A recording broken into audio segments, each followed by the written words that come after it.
Hi, everyone. My name is Mike DeBliss. I am going to be presenting the program today on cross-examination made simple. These are the fundamental rules. Here's a little bit about me. I am a trial lawyer. I've been practicing law now for a little over 10 years. My first job out of law school was as a public defender in the New Jersey Office of the Public Defender. I spent 7 years there, and every one of those years was just a great year in terms of the experience that I got. I really was able to sharpen my teeth on some very difficult felony cases that passed through the office, and I'm grateful for the opportunity to have tried so many cases and to have litigated so many pretrial motions in an age today where it's becoming a lost art. It is basically becoming almost extinct like the dinosaurs. So the opportunity to get into court and to try cases was something that I had dreamed about ever since I was a young boy. My father was heavily influential on me in that regard. He was a trial lawyer himself, and I always waited for him to come home at the end of the day and tell me stories, war stories from his days from his day in the courtroom. And so, as you can imagine, growing up, I really enjoyed watching legal programs like Law and Order and CSI, and any movie that had the courtroom as its center stage. The one that comes to mind right now that really left me with a strong impression was The Verdict with Paul Newman. But of course, there were some incredible movies, from Atticus Finch and To Kill a Mockingbird to the famous cross-examination of Jack Nicholson in Few Good Men. And so there's just been so many wonderful legal dramas that influenced me and that shaped me into the person I am today. It's for that reason that I got into acting as I began my journey into trial work. I found that litigating was like telling a story, especially opening statement. And I couldn't help but see how the parallels between the courtroom and the stage resembled one another. And I just took to the art in a way that I myself can't even imagine. I basically I went into it head first, and to this day continue to be very active in the theater arts community in New York. I've done a number of off-Broadway plays, and as I said, I continue to this day in both training and in performing. But the courtroom is really what appeals to me the most, and I'll always have a special part of me there, even though today I no longer work in the public defender's office, but instead am in private practice. I still do take a lot of private criminal defense cases as well as court-appointed criminal defense cases, and to me, I see it as a calling unlike any other. And those who are called to take on a cause, and whether it be in a civil court or in a criminal context, it's an awesome calling, and it's really we really are the warriors of the legal profession. So without ado, I want to jump into some famous quotes. And again, this presentation is about cross-examination, so I'm going to focus extensively on that. There is a quote from the United States Supreme Court of Nix versus Whiteside, and it says that the very nature of a trial is a search for truth. And so that's where we begin with. And then we have a famous quote that comes out of a case of Lilly versus Virginia, going back to 1999. And in that seminal Supreme Court case, the justices, speaking for the majority, I'm not sure who wrote the opinion, but this one sentence just really resonates with me. It says, cross-examination is the greatest legal engine ever invented for the discovery of truth. Control. This is the topic that we begin with, and it's actually interesting that I would start out with a topic like this one, especially since control is the very last thing that we want when it comes to performances, and especially theater, and basically bringing the your client's story to life. And that's because control makes it tense. It tenses the speaker, and it makes things forced and exaggerated. Yet, when it comes to cross-examination, control is essential. And what I mean by it is that control is the ability to exercise control over the witness at will. And so what I'm talking about here is the ability to control a witness so that they don't turn into a runaway witness. We've all had that experience where we've stood up and we've questioned a witness who basically pulled the rug out from under us and then just started going off on a rant and upstaging us. And that is the worst thing that can possibly happen as a cross-examiner standing up to cross-examine the witness. The reason for that is that when you're standing up and you are cross-examining an adversarial witness, the information that is coming out of that witness's mouth takes on a whole different meaning when you're the cross-examiner as opposed to when it's your adversary. And the reason why is because it's happening on your watch, and it's as if you are condoning, or it's as if you're endorsing what that witness is saying. So that's why it's so critical to exercise a type of control over the witness. And by that, again, to get more specific, you are the one, as the cross-examiner, doing the testifying in a cross-examination. Studies have shown that the more opportunity the witness has to speak, the smarter they're going to look, the more credible they're going to look. As their credibility rises, that of the cross-examiners lowers. And the reason why is because the witness becomes more of a teacher when they have the opportunity to speak. And this assumes, of course, that what they're saying is informative and educational. So the more you give the witness the opportunity to speak, the more they have the opportunity to teach, to instruct, and the more the jury will look to that witness for the truth. As that happens, slowly your credibility as a cross-examiner will begin to go down while that of the witness goes up. So that's why, circling back, the emphasis is on the attorney doing the cross-examining, and basically that shows that the attorney is the one who has the knowledge and has prepped the case well and knows it upside down and backwards. And so what we want to do is we want to reduce the witness to almost a parrot who answers with a monosyllabic yes.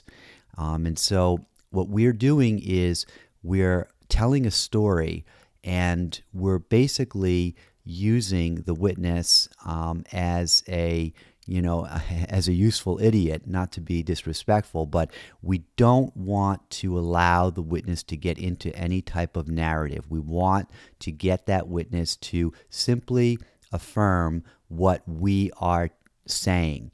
And so the way we do that is we use succinct questions with laser beam accuracy. It is not good to be general when you're cross-examining a witness. You want to craft narrowly tailored questions, and that's key for control. And so, as I said, there's a negative stereotype attached to control. I don't use it here in the sense of domineering, intimidating, or bossy. And control by no means needs to be hostile.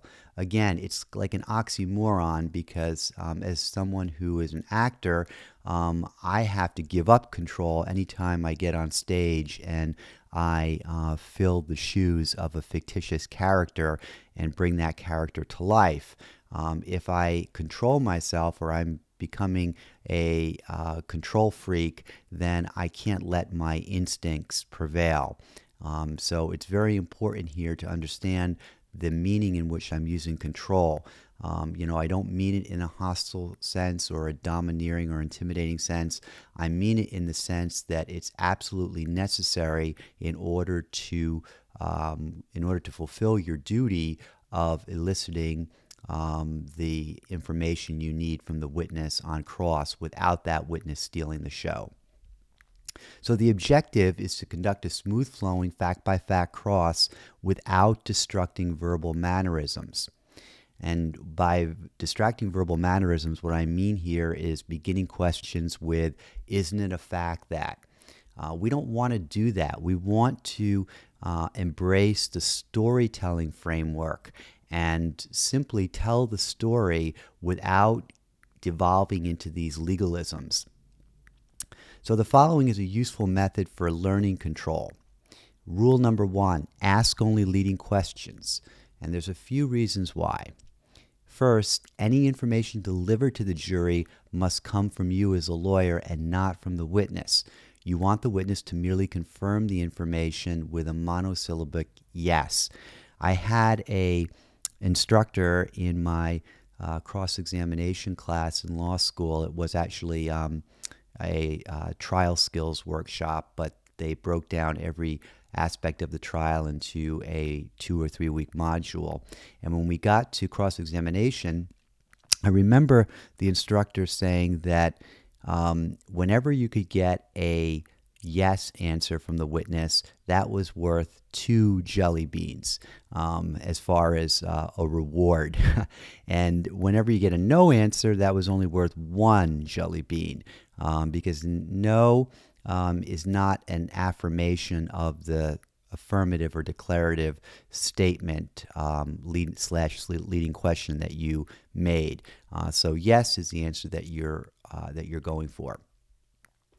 At the risk of being crass, the witness should be viewed as nothing more than a stooge who responds with that one answer to each question.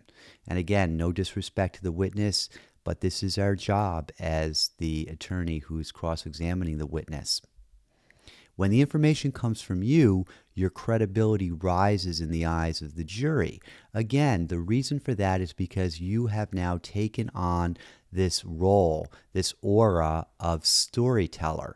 And there's something magical about being a storyteller.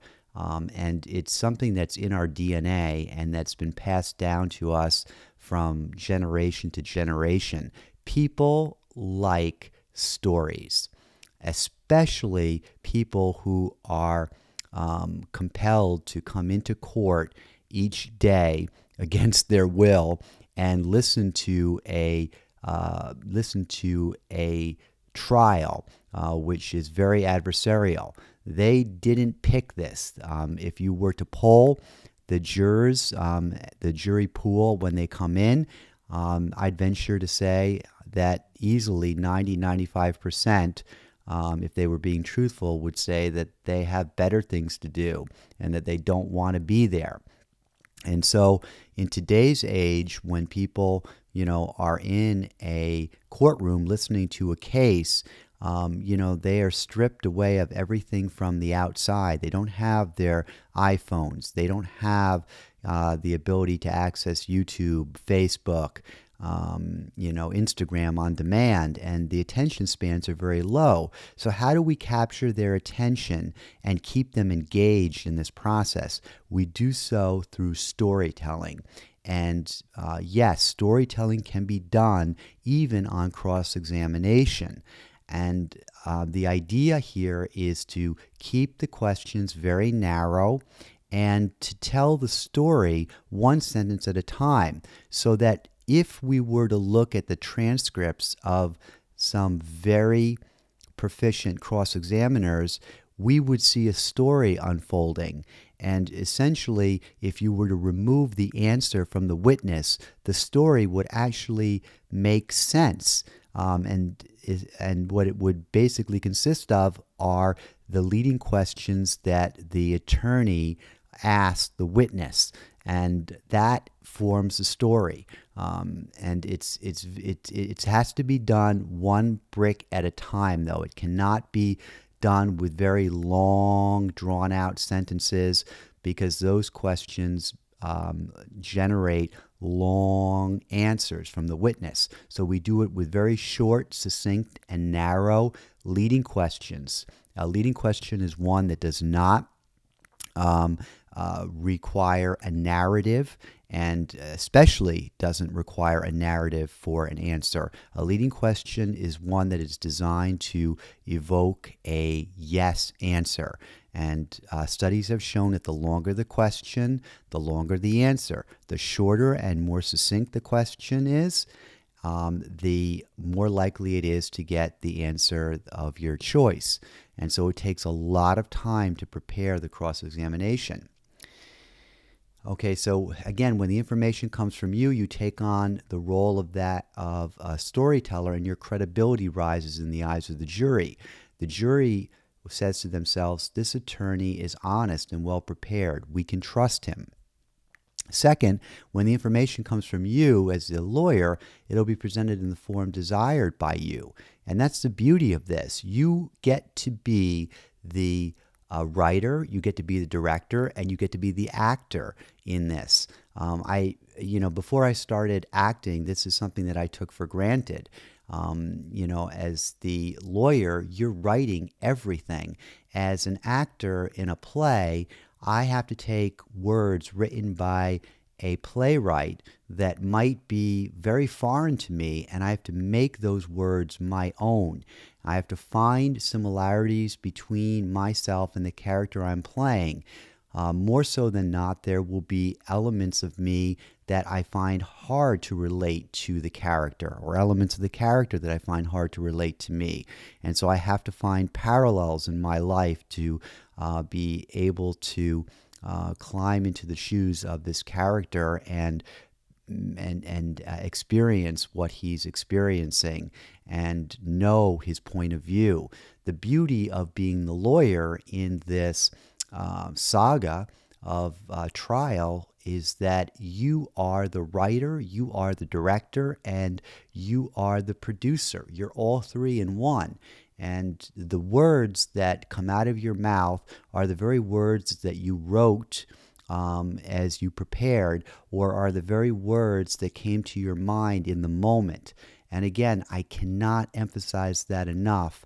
And so we have to embrace this idea that that the information coming from you is basically what you desire.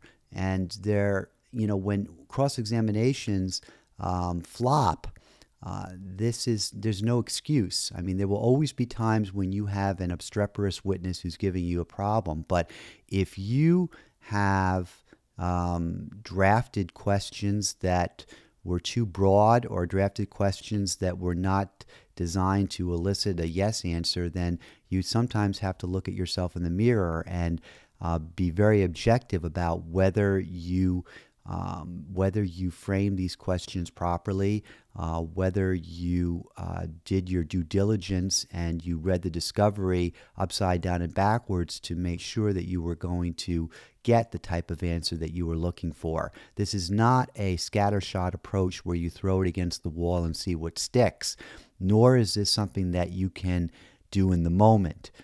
Good cross-examinations come from hours and hours and hours of prep. In fact, many a lawyer who's been doing this for many years will say that for every in-court hour, they are prepping 3 to 4 hours out of court.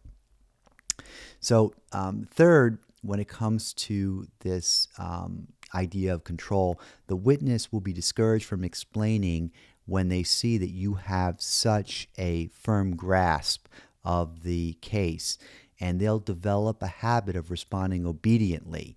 And that's because they don't want to look bad. If they see that you have such a firm command of the material, they're not going to try to challenge you on that because they don't want to be made to look bad. So here's an example of what I mean by the form of the question that is being asked. Here, the first example is a question that asks the witness, "What are you wearing?" Now, here's a criticism here. That's an open-ended question. What do we accomplish here? Well, we open up, or we are inviting the witness to now opine on what they are wearing. And as they do so, they can be very detailed. They can be very engaging in describing what they're wearing. For example, I'm wearing a navy blue suit with a striped tie. I have lapel on my on the collar.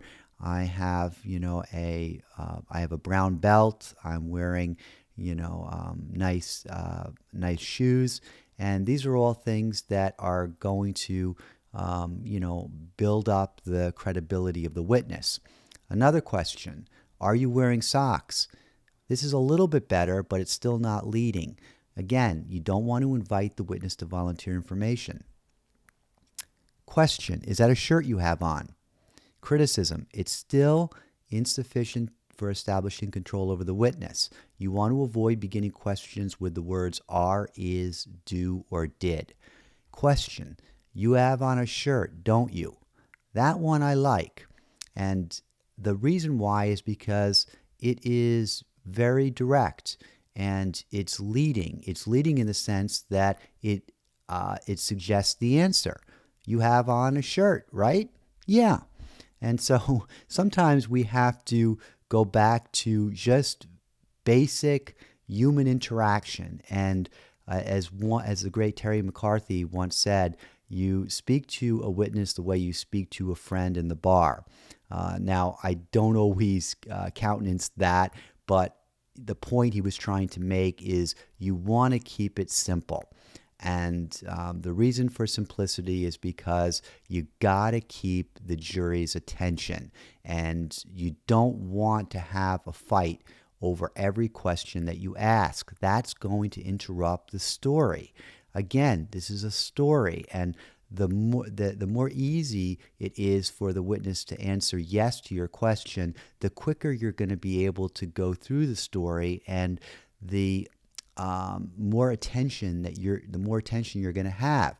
If you have an objection from the other side over the question, or if you have a witness who fights you on every single question, that's going to interfere with the story, and the jury's attention is going to be elsewhere. So some variations on you have on a shirt, don't you? Isn't it true that you do have? It is a fact. Now, I don't like to go into legalisms like isn't it true that or it is a fact, but I only say that just so that you see that there are some other ways to attack it or to ask the question. One caveat about the phrases, isn't it true, you do have, it is a fact that we don't talk like this in real life. And, just think about the times that you're speaking amongst friends and families. When was the last time at a holiday event that you said to your brother-in-law, or you said to your brother or your sister, it is a fact that mom and dad are alone, living alone. Isn't it true that mom and dad are, getting on in years? We don't talk like that. And so you want to talk to the witness the way you would talk to a relative or a friend at a family party. And this is because these legalisms, isn't it true that you do, it is a fact that these are snobbish. They're nothing more than filler words that we use as a crutch in order to buy more time to think of what we're going to say next. And I realize that it has its roots in in English common law, and this is how lawyers have questioned witnesses from the very dawn of time. But we have to rethink our audience, and today we're dealing with 21st century jurors. And while the framework of the trial hasn't changed, the life of the jurors has. And again, we're living in a digital age, and people are, constantly, constantly drawn to big, splashy, tech things that grab them and yank at them. And so we have to be able to do that with a jury without a big screen, and a projector, like they have in a movie theater. We can only do that through our bodies and through our words. So basically, the body of the lawyer is the instrument, and that's where the jury's attention is, depending on who they're looking at. But we have to make the story come to life, and attention is the key thing here.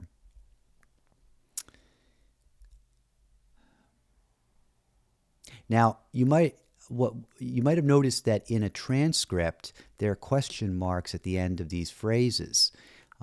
Isn't it true that, or you went to the house, right? But don't be tricked into believing that these are questions in an inquisitive sense, or that you should put emphasis on the last syllable of the last word so that it sounds like a question. I would actually argue for just the opposite. When you are questioning questioning a witness, it's more or less a declarative statement that you're making. And so rarely, if ever, do I use voice inflection at the end of my declarative statement. So if the question is, you went to the store, right? I won't put emphasis on right like this. You went to the store, right? I wouldn't do that. I would just speak it as a declarative statement. You went to the store, right? And by doing that, it's basically affirmative. If you were to change your voice inflection to make it sound like a question by changing the voice inflection on the last syllable of right, it would sound like a question, and that has the possibility of inviting a longer answer than what is needed. And what is needed is just a yes answer. And to back up for a second, you craft these questions knowing that you're going to get the type of answer that you seek. So I would never ask the question, you went to the store, right? If I didn't know that the witness in fact went to the store. Otherwise, I'm going to get a no answer. So the questions are planned in advance with a detailed knowledge of the discovery so that we know that what the answer is going to be. One of the 10 commandments of cross-examination is that you never ask a question that you don't know the answer to. And that's for reasons that I think we all learn at some point in our careers by asking that one question too many, or asking a question out of the blue that we don't know the answer to, and then getting hit hard with an answer that is harmful to us. So again, don't get caught up in putting such emphasis on the last syllable of the last word so that the phrase or that the statement sounds like a question. What if the witness doesn't confirm your affirmative statements? In other words, we're dealing with a runaway witness. You can encourage the witness with an occasional "don't you" or "right." I'm often asked, does this mean that it is never appropriate to ask an open-ended question of an adverse witness? Not necessarily. A rule as rigid as this, one that prohibits inquiry into an area of incomplete knowledge, would deprive an attorney of potentially helpful information. But the caveat that I have here is this. I should know every detail of my case by the time I get to trial. To the extent that I don't know something and I don't have and I don't know what the answer is going to be, I'm not going to ask that question because I'm not going on a fishing expedition in a trial where the stakes are so high and where the very liberty of my client is at stake. However, that doesn't mean that I might not ask open-ended questions that I don't have knowledge of the answer about when I'm at a probable cause hearing or when I'm in a pretrial hearing. In that case, I'm still in a mode of gathering information about the case. And yes, there might be areas that are incomplete and gaps that I need to fill.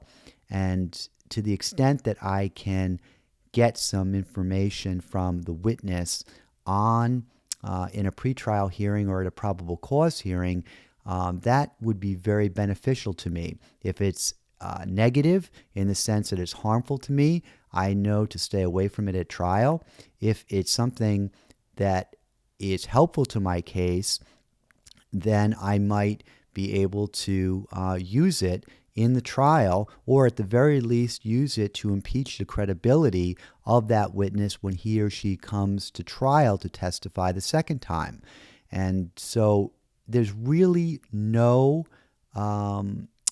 there's no harm in asking a question that's relevant, of course, to which you need an answer to in order to fill the gap in a timeline or something else that's relevant to the case when you're in a pretrial motion or when you're at a probable cause hearing, but you don't do it for the first time when you're in a trial. When can you explore an area in which your knowledge is lacking? My advice here is if your questions will do no harm to your credibility or to your case, it may be all right to proceed. But decisions about whether to initiate a certain line of questioning should be made by balancing the potential good against the potential harm. This doesn't mean that you have the luxury of cogitating over it for a day. You might only have a split second to make the decision. But the key thing here is you don't want to go on a fishing expedition when you're in trial. The stakes are too high. And again, the difference between an acquittal or a conviction could mean the next 25 to 35 years of your client's life. So, and sadly, a harmful answer to even one question could make or break the trial. And so that's why, when you're trying to gain knowledge and, you do so in a pretrial hearing or in a probable cause hearing, not in the trial itself. In the back of my mind, I can hear the clever words of my evidence professor echoing, when you know, you want to be the one to tell the jury. When you don't know, you shouldn't pretend you do. The second rule is one fact per question. Why is that? Well, let's go through a couple of examples here. Question: you have on an orange and yellow striped shirt, don't you? The criticism here is that this is actually 5 questions. The first question is shirt. You have on a shirt. Second question is it's multicolor. The third question is one of those colors is orange. The fourth question is one of the colors is yellow. The fifth question is that the orange and yellow are arranged in stripes. So let me go back once again. The question is, you have on an orange and yellow striped shirt, don't you? And again, the criticism here is that this is 5 questions. It's like a long sausage that has been hastily thrown on a platter without being carved up into chipolatas. It overwhelms even the hungriest stomach. It's better to establish each of these points separately. And so think about it just on a very basic elementary level. If the witness answers no, what part of the question does he disagree with? He might be quarreling with one fact in the broad question or multiple facts, but you'll never know. So for example, if he says no, is he saying no to the fact that he's not wearing a shirt? Is he saying no to the fact that it's more than one color? Is he saying no to the fact that one of the colors is orange? Is he saying no to the fact that one of the colors is yellow? You have no idea what he is saying no to. And again, this is a very, very elementary example, but if you stretch it out to a question that has, significant facts in it, you can see how this is going to be utterly confusing to try to go back and find what fact in the question the witness was disagreeing with. So a negative answer is very ambiguous when you ask a question that is a long sausage. Once again, is a witness disputing shirt, orange, yellow, or stripes? When one fact is asked per question, the witness will be forced to agree to each separate fact. In addition, greater emphasis is achieved when progression to the ultimate point occurs gradually. And so here's how I would take that question and ask it. I would break it down into small parts and begin with, you have on a shirt, right? Right. It has two colors. Yes. Orange? Yes. And yellow? Yes. And the orange and yellow are arranged in stripes? Yes. And that's how you do it. You do it one fact at a time. Now, this requires a lot of patience because the instinct or the impulse is to ask the long question, because in some cases the facts might be benign and you might think that it's of little consequence, and so let's get it all out there and let's not belabor this longer than is necessary, because there are more vital areas to examine the witness on. Yes, but the problem is this. Even with the most benign question, if you ask it in a very long form, and let's suppose that you actually get a yes to that answer, the problem is that you're not training the witness in the way that you want to train them, because as the cross-examination goes into territory that is more significant and that bears more on the issues in the case, you will not have trained the witness well enough to answer yes to short monosyllabic sentences. Instead, you're going to be asking long questions, and the witness can very easily turn on a dime and go from being very cordial and very cooperative to now disagreeing and stating no. And so part of the reason why we break down even utterly benign questions is to help in training the puppy, so to speak, to get the puppy into the mode of answering yes to short questions that have in them only one fact. And here is another answer, or here's another rule, and this rule is to know the answer. This is rule number 3. An example is, your belt is leather. The criticism here is, be careful. Leather and vinyl look alike. The witness may say no. So in that case, we don't know if the witness is quarreling with the fact that he is wearing a belt altogether, or if he's quarreling with the type of belt that he's wearing, whether it's leather or vinyl. Another way to ask this question, and we're going to assume here that the witness does have a belt, your belt is leather or a leather-like material. That's much safer because it then allows, it opens up the possibility that it might not be leather, and it's narrow so that if the witness was going to quarrel with the material, he no longer can. You opened up an escape hatch, so to speak, by when you asked the broader, or when you included the broader description of leather-like material. Avoid characterizations and conclusions. This is rule number 4. Example. The question is, your shirt is preppy, right? In the witness's opinion, he might not be ready to sport this shirt on the cover of Esquire magazine, and he might reject the suggestion that his shirt is making a fashion statement. He might even become indignant about it, that it becomes difficult to rein him in.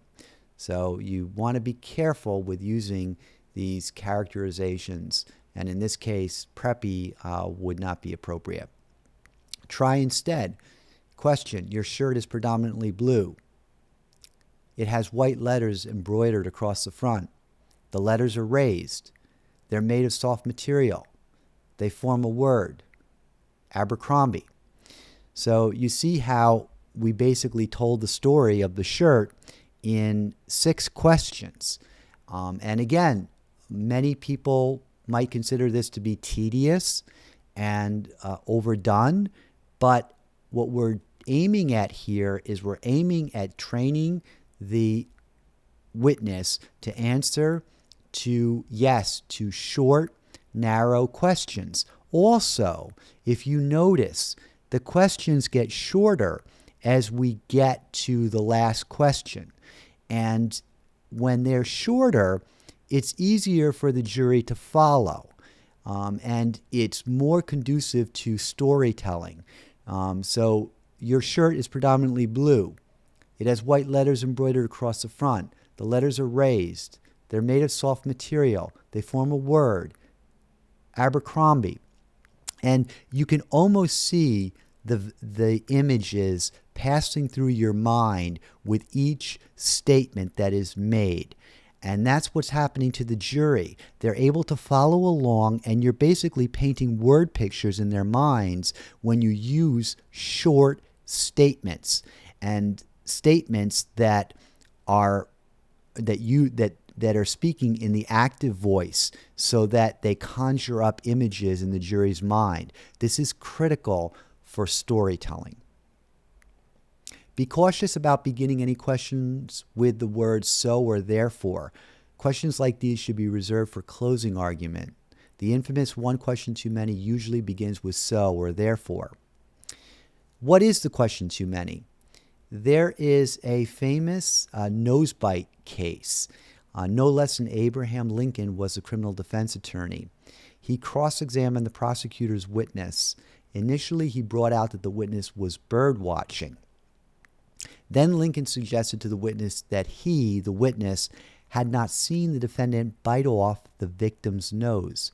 The witness agreed.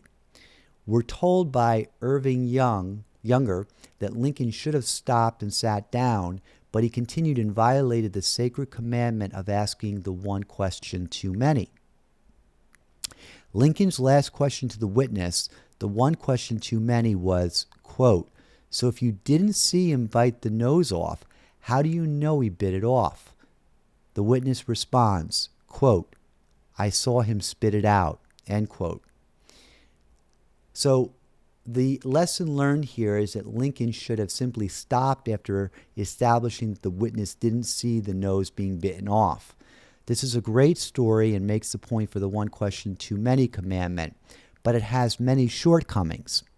And you might ask yourself, well, in what way? For starters, the prosecutor gets to redirect the witness. And what do you suppose the prosecutor's first question will be? It's obviously going to be, if you didn't see Ned bite off the nose, how do you know he bit it off? And so that will allow the witness then to fill in the gap that he saw Ned spit it out. And the danger that poses is that it looks like the defense attorney was hiding something from the jury by not asking the witness that follow-up question. And in a courtroom, credibility is what it all comes down to. If you lose your credibility with the jury, then the case can be lost in just that one pivotal moment. So in the first instance, when Lincoln asked the one question too many, he looked foolish. In the second instance, when he observed the commandment and it was left to the prosecutor to bring out this damaging information, Lincoln looked like he was hiding something. This would have caused the jury to distrust him. Second, we're never told what the characteristics of the one question too many are. So the rule number 5 is demand the answer to which you are entitled, which is yes. Example, your shirt is blue. Suppose that the witness answers, I guess so. In that case, my advice would be to repeat the question. If it doesn't work, eliminate alternatives. And so, again, going with the example, your shirt is blue. The witness answers, I guess so. That's not the same as yes. We want to establish precedent so that the jury doesn't believe that he can answer us with vague answers that are clearly yes answers later on.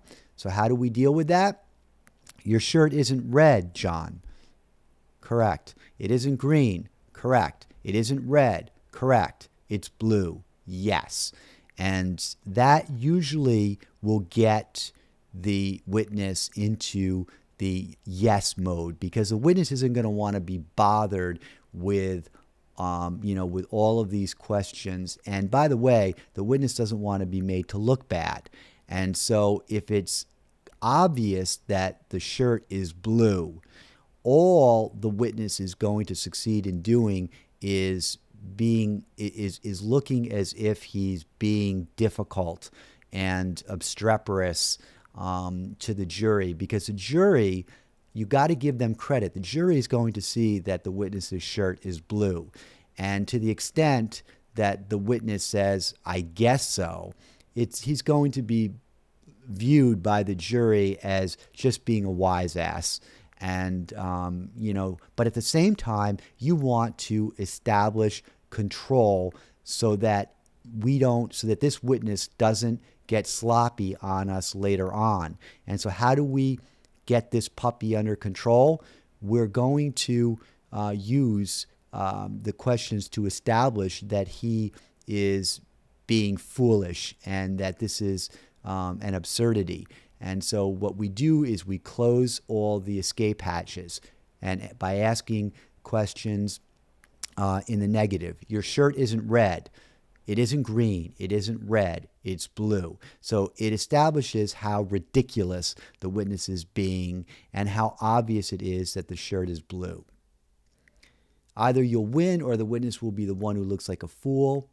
And again, even for the most benign questions, the reason why this is important is that it reinforces the concept of control. Let's suppose that you just let it go and you let the response, I guess so, slide by without correction. The message you're sending the witness is that it's okay to diverge from yes. This will only get worse as the cross-examination goes on. Don't forget, if you give the witness an inch, he or she will take a mile. Rule number 6, primacy and recency. This is taken directly from storytelling. And not to dumb it down, because there's a lot written on primacy and recency, but to cut right to the chase, what I'm referring to here is that you want to start on a high note and end on a high note.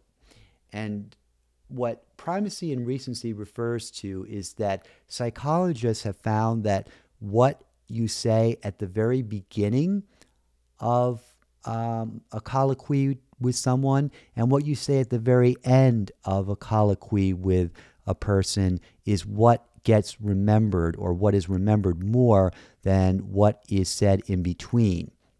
So that's one of the reasons why, if you are in the audience and you're listening to a keynote speaker, their first 30 seconds is usually going to be something powerful that draws you into their story.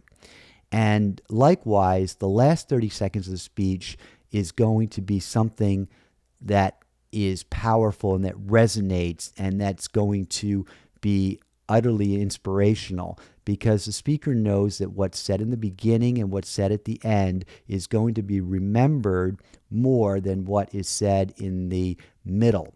And for that reason, it's often good to craft opening statements and closing arguments using that same framework, where when you get up, instead of engaging in these formalities of, I'm Mike DeBliss, I'm the criminal defense attorney that is representing John Doe.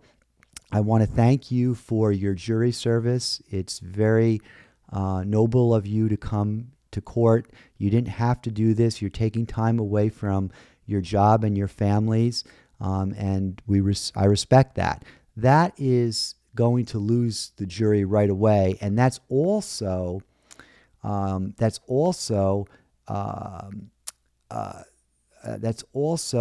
losing a prime opportunity for taking into account primacy. So what you're basically doing is, hurting yourself by losing a prime opportunity to take advantage of primacy when the jury is most alert and when they are awaiting, what you're going to say with bated breath. Because keep in mind, they've been in jury selection for sometimes as long as a week, and you don't want to squander the opportunity when you first get to address them to engage in these platitudes and formalities. You want to lure them in right away. And I say that in the sense that in the state that I practice, New Jersey, we don't have the opportunity to conduct voir dire on our own. The judge conducts voir dire. So the very first opportunity to address the jury directly is when you stand up and you do your opening statement. And so again, for that reason, you don't want to blow off primacy, and you don't want to engage in these legal rituals that are as old as time. You want to lure them in with a strong theme in the very beginning, or a strong statement that basically reduces your case to one sentence using action verbs.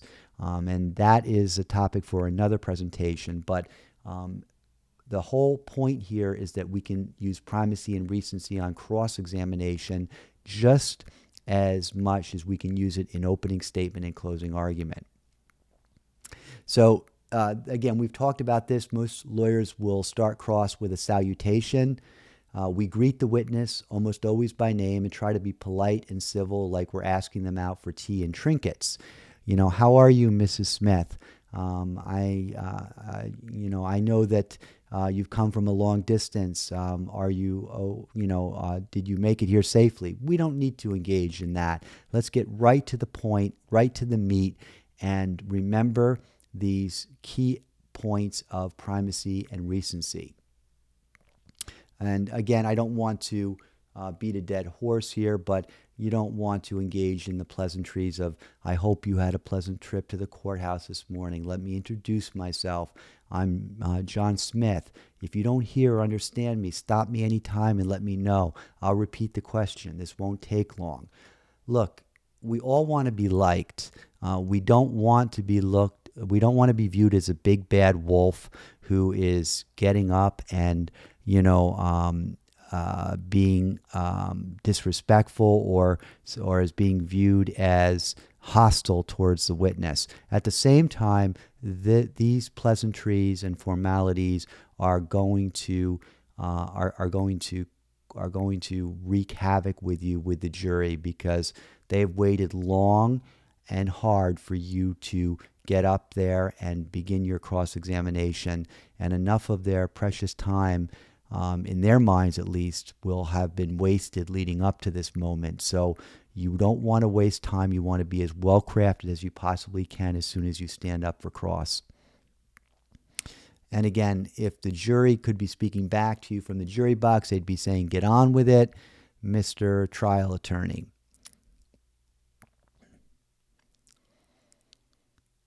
Salutations, again, studies done at Duke have found that jurors are turned off by these, And this is why we want the lawyer to jump right into cross and deliver a message as quickly as possible. And again, I cannot emphasize enough how important it is to be well crafted when you get up there, and to take advantage of the primacy and recency. So I want to take a slight digression right now into how I view cross, and I'll make use of a metaphor here. Every cross seems to have this flow to it, and the flow is not a universal flow. It's a flow that is unique to the attorney, and that, I think, goes for every human being, and the cadence that they have and the rhythm of their voice. This could not be more so than in theater. When you really capture your voice and you find your voice, you find that you get into a flow of things, and only you know when you've gotten into that flow. But when you get to that place, it's a great place to be in, because it makes you confident, and you feel like you have this power over the witness, and you have this power over the jury. So it runs very deep, and I don't mean to get too philosophical here, but as I said, it's unique to each person and each individual, and it's not something that you find when you're early in your career and you're wet behind the ears.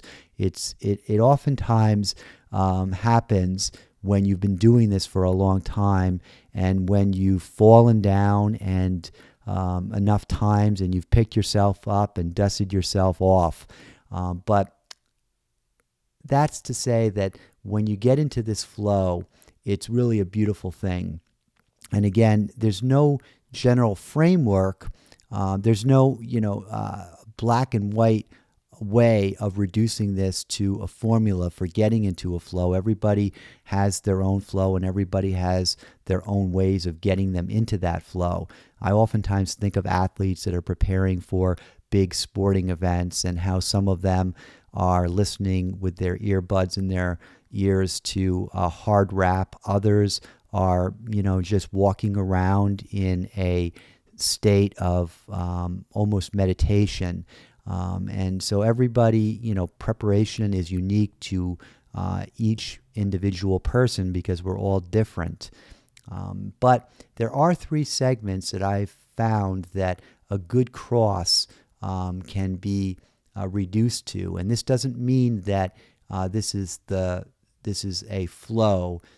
It just means that these are the segments that I find are characteristic of good crosses that proceed organically. The first segment of a cross-examination is like the launch off the rocket pad. And of course, you've seen rockets being launched from Cape Canaveral. You think about it, how much kinetic energy is necessary to launch the rocket? Most of it is in the takeoff.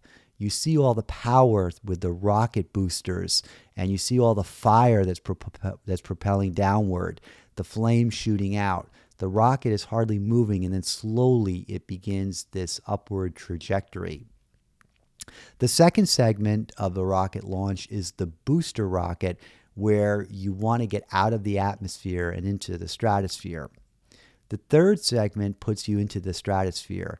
The objective, of course, is not to fall back to Earth. And that's the problem for most cross-examinations, including myself, staying in the stratosphere.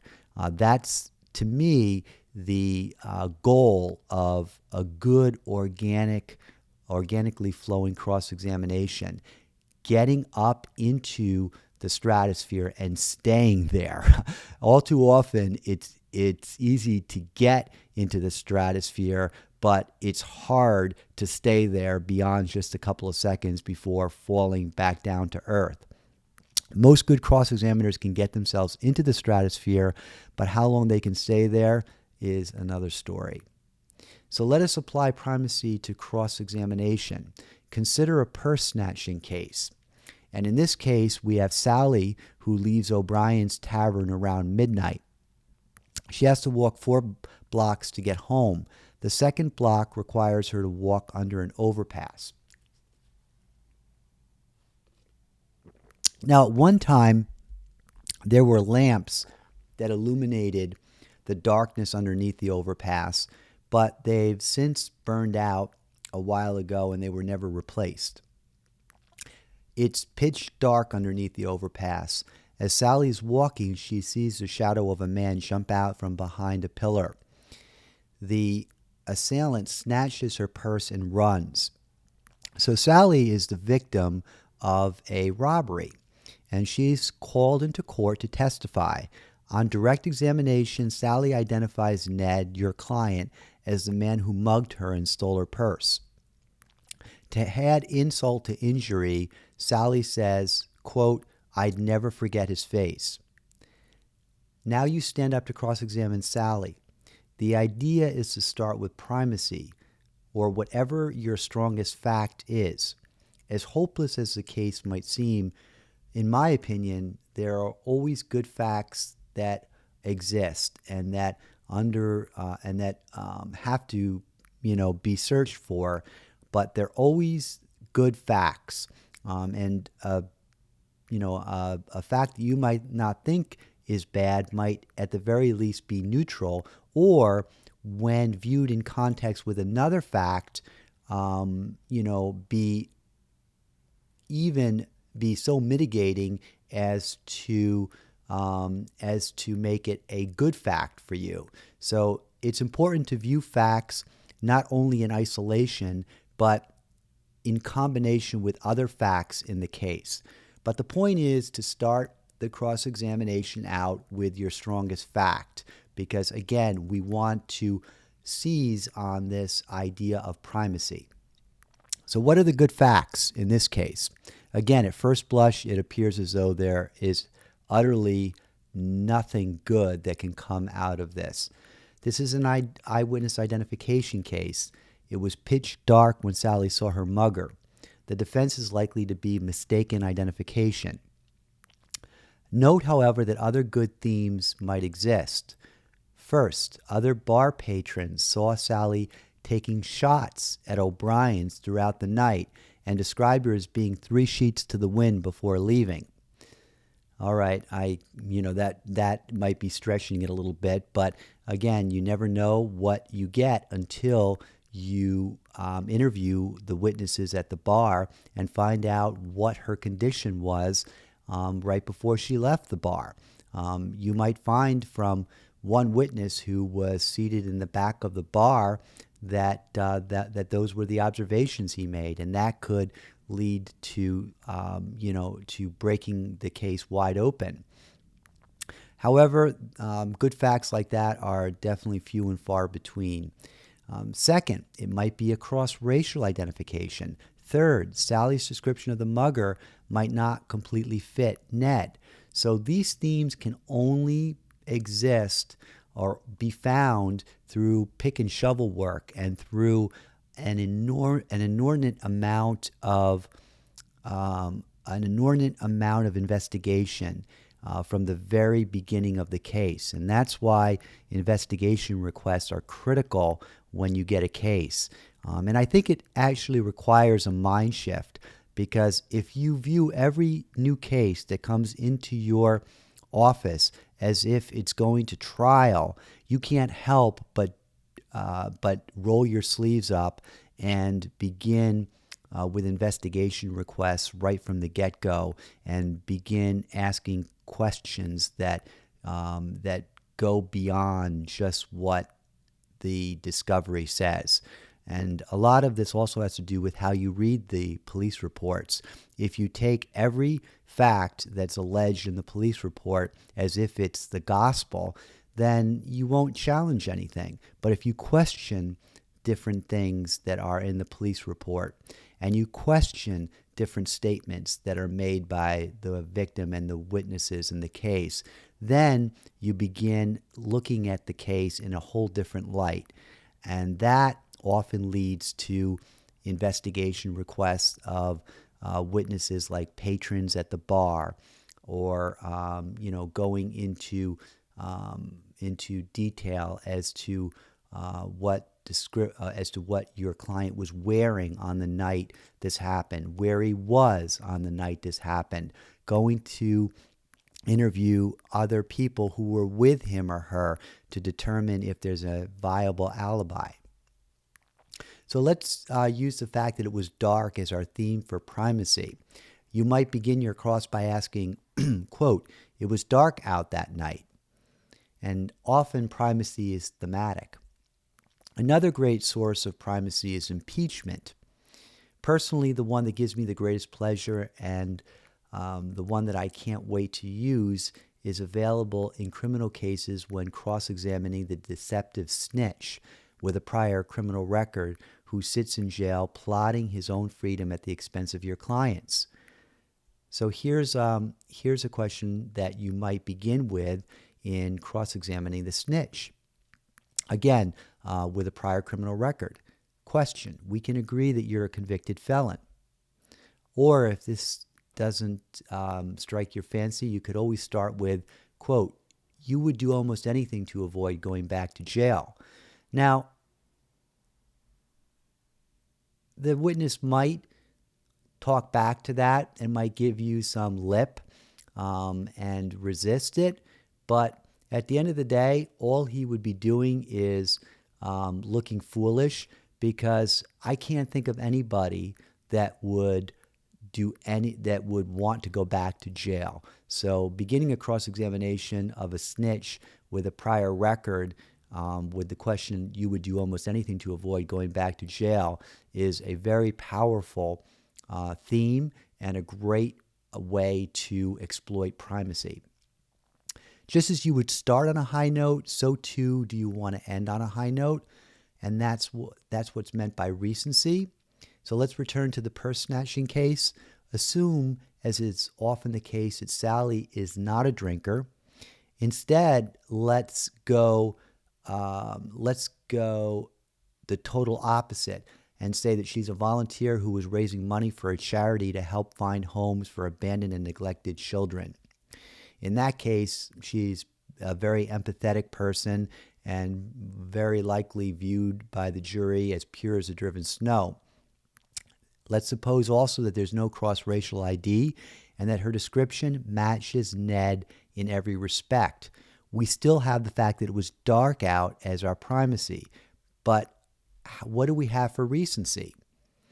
What can we do? We have to accept our limitations here, and your recency might be it was dark under the overpass. So you can't get greedy, and you have to kind of accept your case for what it is. And in many cases, the fact that it was dark out under the overpass might be the only good fact that you have. There's nothing wrong with repeating that and using that as your very last declarative statement in cross-examination. And in that case, the recency statement would be identical to the primacy statement. But it does make the point very well. And I don't think that it's wrong to think that you're overusing that. In essence, it helps to emphasize that fact and drill it into the minds of the jury. Now, remember to never conclude a cross with an open-ended question. And you don't want to, and the reason why you don't want to do that is you don't want to repeat the same mistake that was made by Abe Lincoln in the earlier example. Rule number 7, maintain credibility throughout. Credibility is everything. As lawyers, it's all we have in a courtroom. Without it, the trial is lost before it has even begun. Everything you do in the courtroom should revolve around establishing and maintaining credibility with the jury.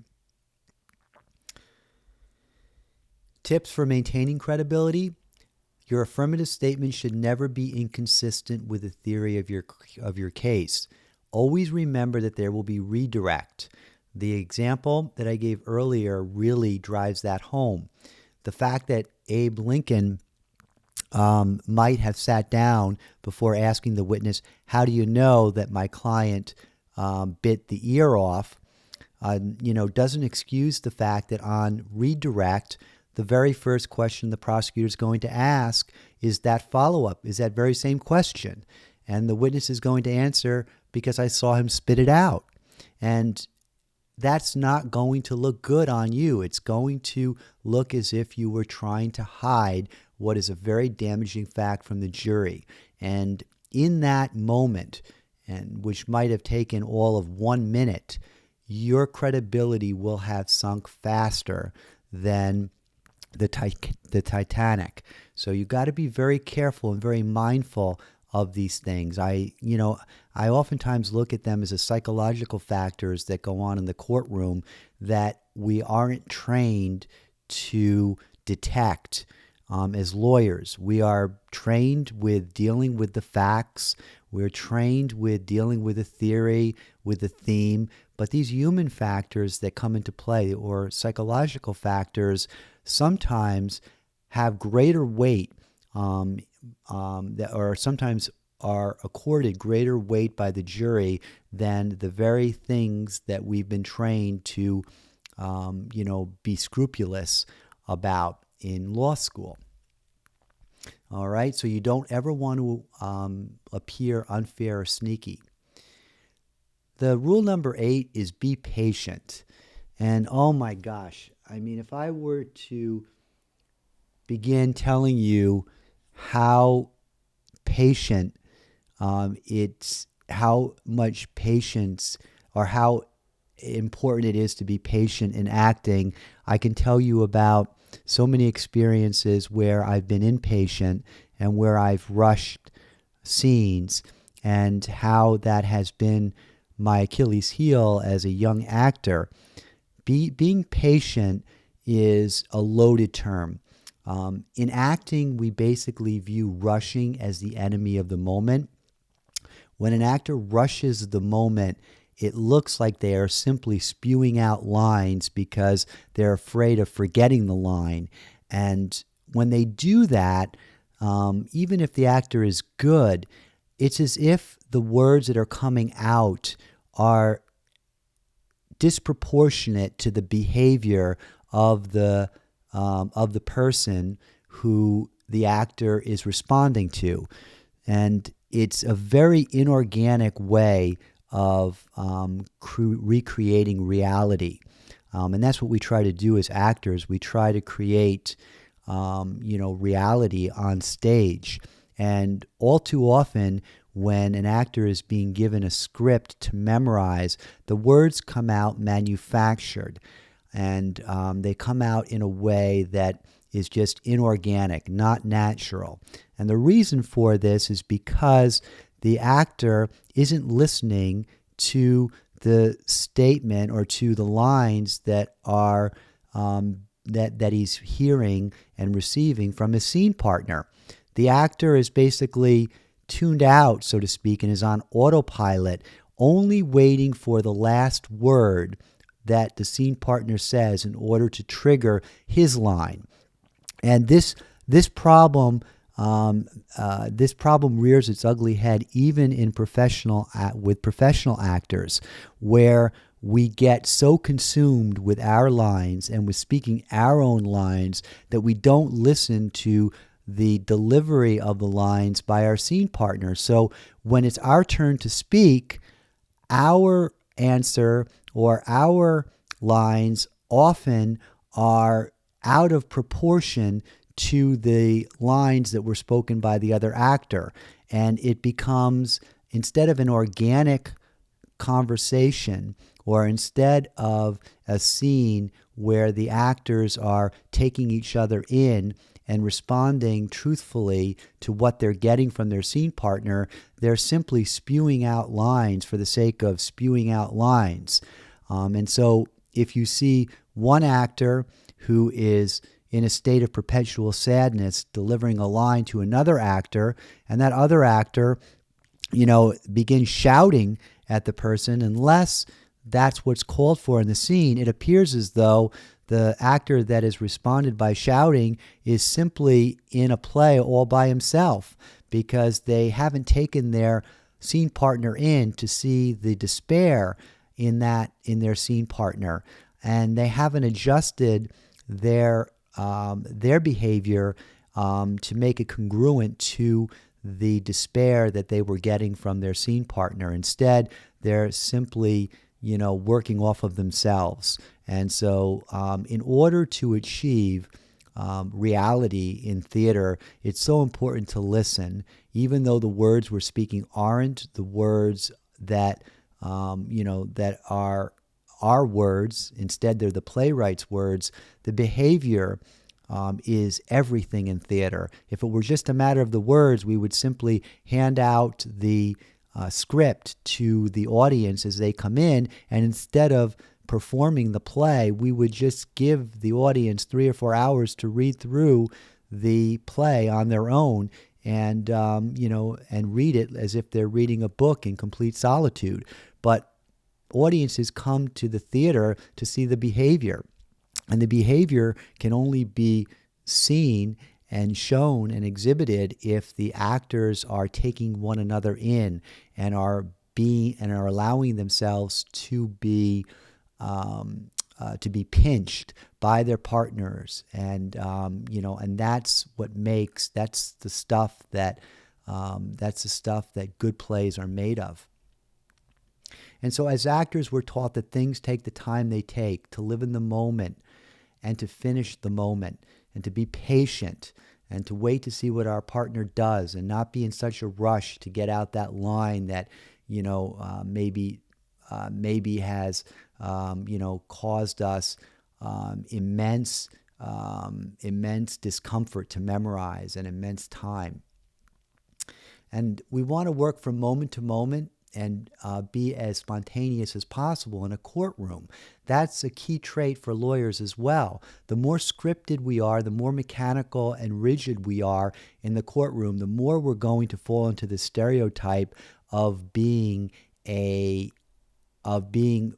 like a straight edge. And we don't want to do that. We want to appear human. And at the end of the day, this is a human narrative. This is about a person who, if it's a criminal case, could spend, the rest of their life in jail. And this person who we've been charged with this responsibility to represent has a family. He's a son, he's a daughter, or he's a uncle, he's a father. He could be any one of those things. He has a family that loves him. He has dreams like every other human being. And so looking at it from that perspective, we see that this is a story. It's about a human being. And we never want to lose sight of that, even though we are in a forum that has rules and that requires a certain state of decorum. At the same time, we have to make sure that we're humanizing our client, and that we are, we're exercising the type of control over the witness that we need to. And so when we return to the courtroom, and we're now returning to cross-examination of the witness, this one fact per question format not only keeps the witness under control, but adds emphasis to the point being made. Impatience could sacrifice both. Also, as eager as you might be to pounce on your best point, you have to save something good for the end. Otherwise, in the words of the great poet T.S. Eliot, you'll go out with a whimper instead of a bang. Rule number 9, do the client no harm. To me, this is as sacred as an oath. This is as sacred an oath as the one we take when defending a client accused of a crime, to have no harm befall on John when we're in control of the proceedings. If the witness utters something damaging on cross, it's twice as bad as when it happens on direct. Why? Because you elicited it. And because you, as a cross-examiner, elicited it, it's as if you're endorsing it. However tacit it might seem. So again, the jury is going to understand when damaging evidence comes out of a witness when it's the prosecutor who's eliciting it. Why? Because the jury understands that it's the prosecutor's job to get a conviction, so they expect it. However, if a witness says something damaging on your watch while you're cross-examining the witness, that's going to be viewed in an entirely different light because you're viewed by the jury as the person who is the guardian of your client. You're viewed as a defense attorney. You're viewed as the person who is charged with defending your client. So to the extent that the witness starts testifying to something that is harmful and damaging to your client, and you're the one standing up, you're going to be viewed by the jury as endorsing it, however tacit or subtle as it might seem. It's not going to be lost by the jury. This is yet another reason not to ask the witness any open-ended questions. Rule number 10, close off all escape hatches. The cross-examiner who patiently eliminates every conceivable escape route before taking the witness head-on puts himself in the best position of trapping the witness. This often comes up in impeachment during the accreditation stage. So here's a quick and dirty example. An officer testifies on direct to a fact that's inconsistent to what he wrote in his police report.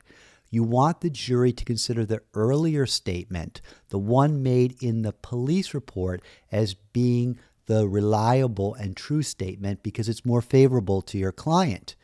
Again, the officer testifies on direct to a fact that's inconsistent with what's in the officer's report. The fact that the officer testifies to on direct is harmful to your client, whereas the statement made by the officer in his police report is favorable to your client. So, the more you do to explain the reasons that the officer had for being complete and honest at the time he wrote his report, the more the jury will believe that he probably was complete and honest at the time he wrote his report. And so this is why accreditation of the report is critical when you're trying to establish that the fact, when you're trying to establish that the fact mentioned in the police report is the gospel truth. And it serves two purposes because once you establish that the fact in the police report is the truth and not the statement that the witness made under oath, you accomplish two things. First, you establish that the witness was lying under oath by stating a fact that was inconsistent to what he said earlier in his report. Second, you establish the existence of that very fact that's helpful to your client. So it has like a 1-2 punch. So let's take a slight digression to discuss the steps involved for impeachment. Step 1, recommit. You want to remind the witness and the jury exactly what the witness said on direct that you intend to contradict. This is called recommitting. Step 2, accredit. This is the part where you set the scene for the earlier statement. Step 3, confront. Let the jury know exactly what the witness said before. Practically speaking, here's how it works. Step 1, remember, recommit. This is a sample question that you might ask the witness. Witness, on direct, you said that you saw John throw a bag of drugs onto the ground. Now we move on to step 2. So step 1, the accreditation, can be done in one sentence. That sentence being, on direct examination, witness, you said that you saw John throw a bag of drugs onto the ground. Step 2 is our accreditation stage. This is the part where you set the scene for the earlier statement. And this is some examples of how you would accredit in a case like this. These are all questions that are directed to the witness. Witness, I'd like to show you a copy of your police report. Is this your report? This is the report that you wrote following the arrest. One of your responsibilities as an officer is to write police reports, right? Following an arrest, you file a report of that arrest. Your reports are received by others involved in the investigation. They rely on the information in those reports. Your superiors rely on your reports when deciding what action to take. You want to assist others who are involved in your investigation. So, of course, you're thorough, accurate, and complete when writing your reports. A police report must include all the details, because you're only human, and you might forget things if you don't write them down when they're fresh in your mind. If there was something that you forgot to include in your report, you could file a supplemental report. You didn't file a supplemental report in this case, right? And those would be the questions that would go under the heading of Step 2, accreditation. Now for Step 3, confront. As a refresher, this is where you let the jury know exactly what the witness said before. And so Step 3, as an example, as the example questions, would be questions like this one. Witness, I'd like to show you a copy of your police report. Witness, take a look at the first sentence of the third paragraph. It says, quote, I did not observe anything in Mr. Smith's hands. And as you can see now, we have gone through the 3 steps of impeachment. And what we have contradicted was what the witness said on direct examination, that he saw John throw a bag of drugs onto the ground. We have successfully impeached the witness by establishing that in his report, he said point blank that he did not observe anything in Mr. Smith's hands. So what we've done here is we've established that he was stretching the truth or outright lying on direct examination when he said that he saw John throw a bag of drugs onto the ground. And second, we are establishing a favorable fact for our client in that we have established that the officer did not observe anything in Mr. Smith's hands, and that was written in a report that was written within such a short time of the actual arrest. And so because it was written in a report that the officer deemed to be thorough, accurate, and complete within such a short time of the incident, that has the likelihood of being more trustworthy and honest than this testimony that the officer gave more than a year after the event at a trial, when he's had the opportunity to prepare his testimony and go over it with the prosecutor and rehearse it. And so the jury, you'll be able in closing argument to really pound that point home and make the point that the witness fabricated this testimony in order to make it appear as though Mr. Smith was guilty because he threw a bag of drugs to the ground. But the fact that he wrote in his police report the very antithesis of that he never saw Mr. Smith with anything in his hands, is the more credible of the 2 statements, because it was made closer in time to the event, meaning the arrest, and it was made in a police report that the officer said and testified to under oath was written so that it would be thorough, accurate, and complete.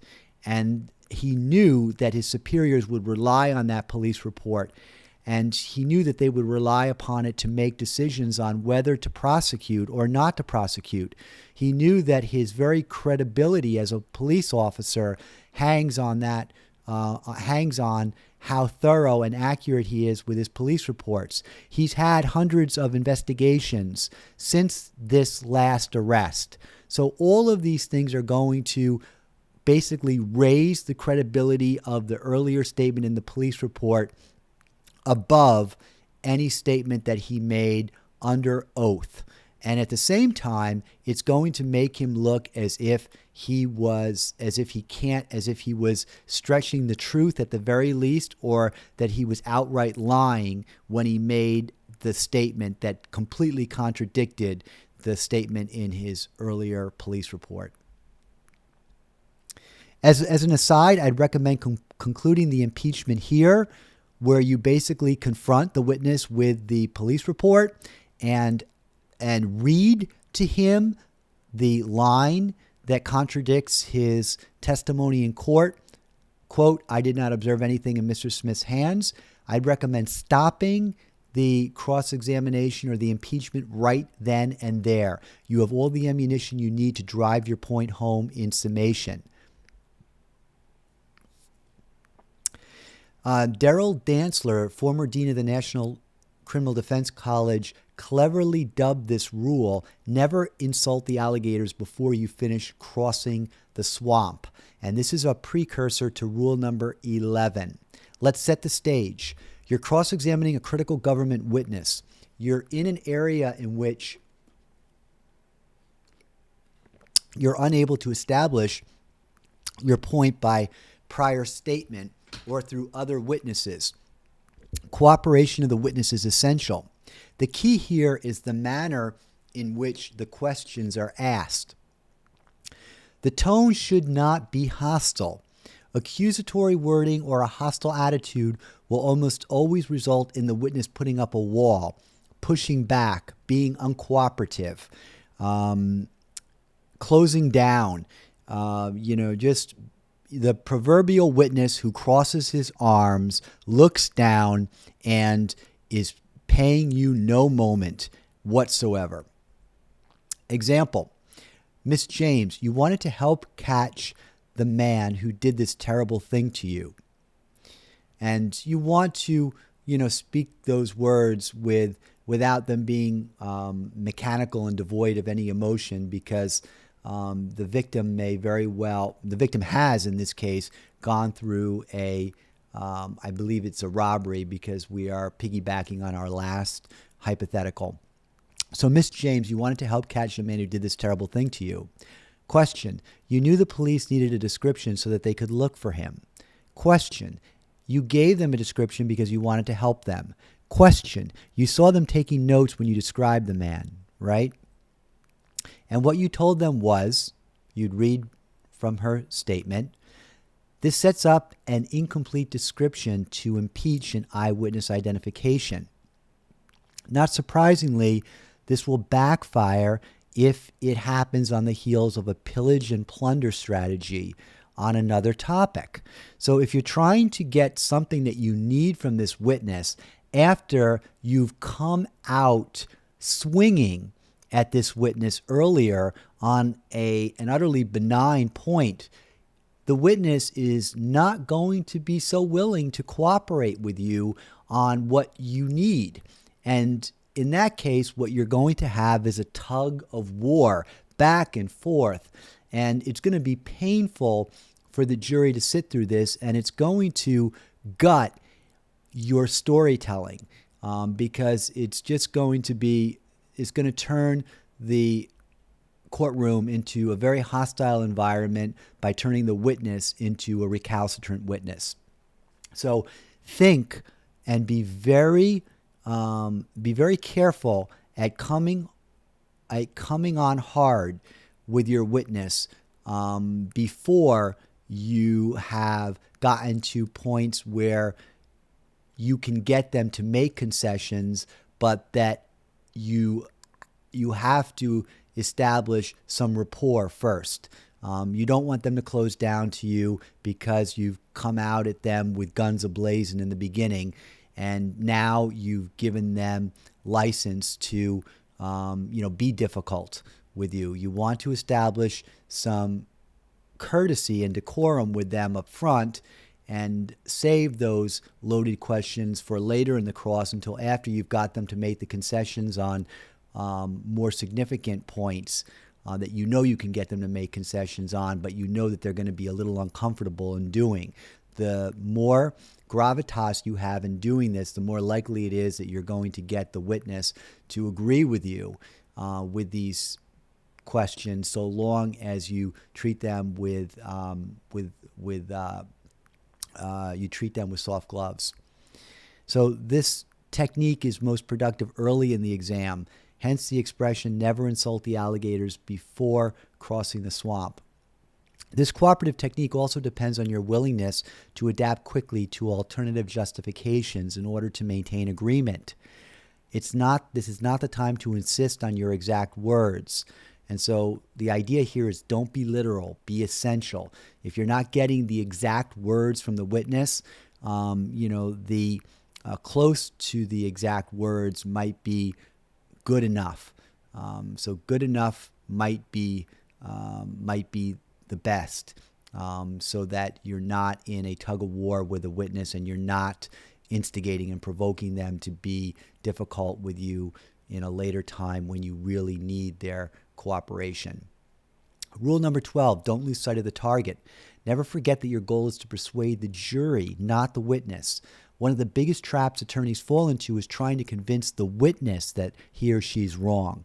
These attorneys are looking to capture a Perry Mason moment that influences the outcome of the trial in one fell swoop, where the victim unexpectedly blurts out, "Oh my God, I made a terrible mistake. Your client wasn't the man who robbed me." Of course, these Perry Mason moments are all but non-existent. I think that in today's age, we don't even see them. Forget about the courtroom. We don't even see them these days on Law and Order or reruns or on CSI. Hollywood has matured and gone well beyond these proverbial Perry Mason moments because they defy reality. And again, the idea of all filmmakers is to get the audience into this frame of mind of willful suspension of disbelief. And it's hard for an audience, for people in an audience to sit back and hear a witness make a unexpected exculpatory statement that the defendant wasn't the man who robbed them, and that in this moment they just had an epiphany and realized that they made a terrible mistake and it was someone else. Not gonna be convincing to the member of an audience. And so that's one of the reasons why Hollywood no longer even uses these moments anymore in their courtroom scenes. So what you want to do is, in reality, focus on putting dents in the witness's armor one at a time. At the conclusion of your cross, you might be surprised to find that the aggregate number of dents is just as damaging to the witness's reputation as the unexpected bombshell that goes off during a Perry Mason moment. And again, I love this expression, death by 1,000 needles instead of one knife wound, or instead of one gunshot wound. And this is, the expression is actually comes out of the famous book on cross-examination by Posner and Dodd. Quote, "The credibility of witnesses and cases bleed to death from 1,000 little pinpricks."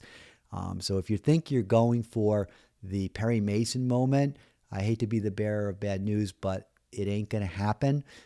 So instead, it's a little dent here, a little dent there, a little pinprick here, a little pinprick there. And at the end of the day, these all mount up and they give you ammunition for attacking the credibility of the witness during your closing argument. Rule number 13, keep your emotions appropriate to the situation.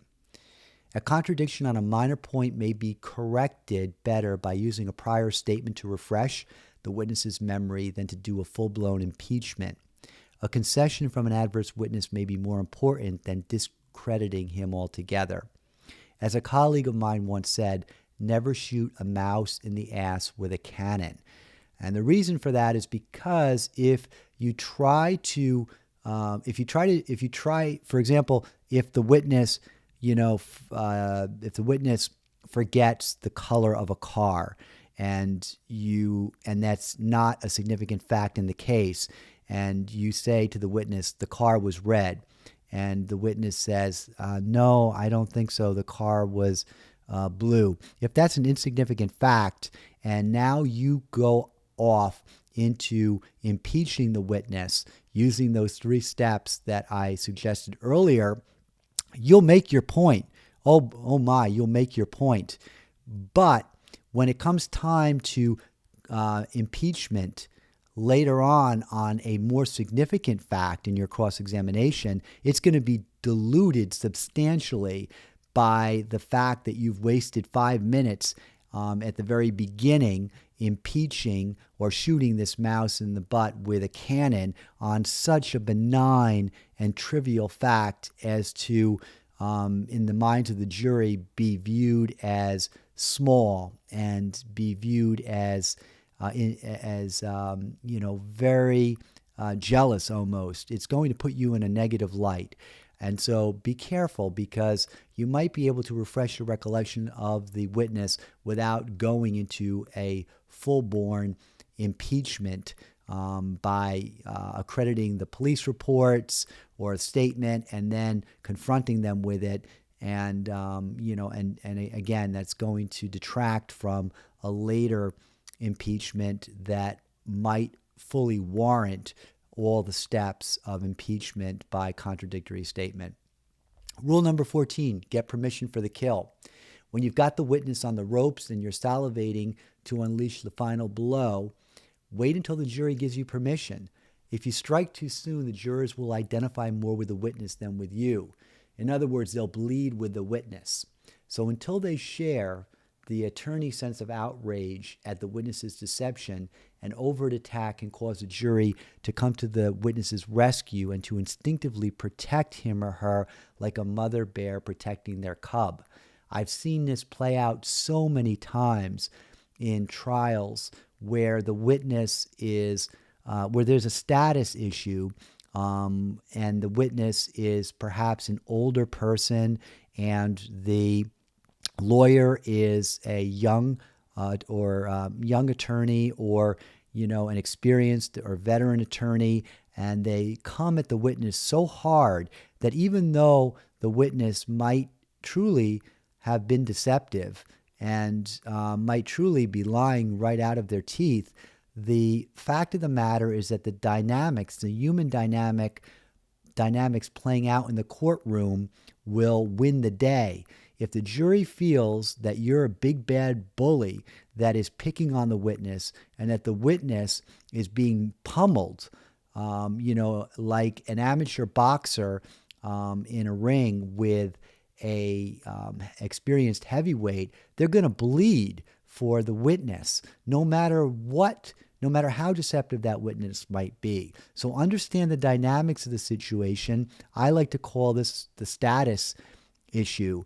The proverbial case that I think of is one where the victim is a little old lady who, had her purse snatched, and the lawyer is a male attorney, and is, young and full of piss and vinegar and is coming at the witness hard. You don't want to do that. Similarly, if the victim is the victim of an alleged rape and the cross-examining attorney is a male attorney, my God, if you don't pay attention to nuance, and if you don't, evoke the proper emotion and adjust your emotion to the circumstances of the case, even though you are calling into question the story that the witness is giving, the jury is going to bleed with the witness, victim. So you have to be very careful and understand the human dynamic that is playing out, because even though this witness might be lying straight through their teeth, if the jury feels that the witness is being pummeled to death, and that and that the witness is and that you're taking advantage of the witness, they're going to bleed with him or her. The great Darrell Dantzler takes us on a ride back in time to Roman civilization to emphasize his point. If you can visualize the courtroom as a Roman Colosseum and the jury as Caesar, withhold the fatal thrust until you perceive the downturned thumb. Then have at it. It's one of those little moments that makes life worth living. And here we're going to end the presentation on cross-examination. If you have any questions, I encourage you to feel free to contact me at any time. So much of this comes down to brainstorming and thinking outside of the box. And by that I mean thinking with our right brain, with the creative and artistic side of our brain, and kind of suspending or putting on hold the left brain that is responsible for organizing, is responsible for, parsing through the jury instructions, is responsible for attacking the government's case in chief, is responsible for negating the elements of the offense, is responsible for garnering all of the favorable facts. Those are predominantly left brain activities. When we get into cross-examination, opening statement, and this whole idea of storytelling, we're actually dealing with the other side of the brain. And that's what makes it difficult in some cases for lawyers to think outside of the box. It's not their fault. It's not our fault. It's that our training is in the left brain area of trial preparation and not so much in the right brain area. But when we get work in the right brain area, we sharpen that part of our brain. And when you marry the two together, it's incredible how what you can do and the power that you can exert over a jury. And these are things that sadly don't happen until you've gained a lot of experience. But it's not unlike anything else. The more you practice, the better you get. And I always look at it this way. It's better to practice when there are no stakes and when you are in the privacy of your own home, or when you're in front of friends and family or other attorneys who can give you feedback, than it is when you are in the Roman Colosseum and you've got Caesar on the bench and you've got the stares of 12 angry jurors on you based on nothing more than the allegation that your client has been charged with rape or murder. So in an effort to get the experience and to get all of the, in an effort